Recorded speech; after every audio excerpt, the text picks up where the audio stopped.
And on 3rd August, we received a complaint from Mr. Naveen, who is resident of Secunderabad, stating that he was robbed by 3 people at Chintalmet when he came from Secunderabad to Chintalmet to drop one of his friends.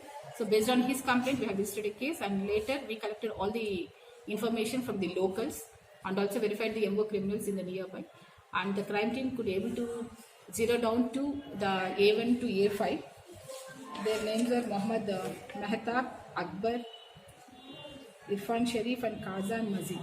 So the team has taken the custody of 5 people in the morning, and we have recorded the confession statement and seized the auto which they have used for the offence, and also the robbed phones. They are involved in 3 cases of Rajendra, and we have seized, recovered the 3 cell phones.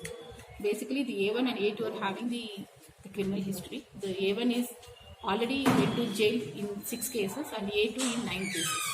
So even after coming from the jail, they have not changed their activity, and instead of that, they have ganged up more and doing further offences.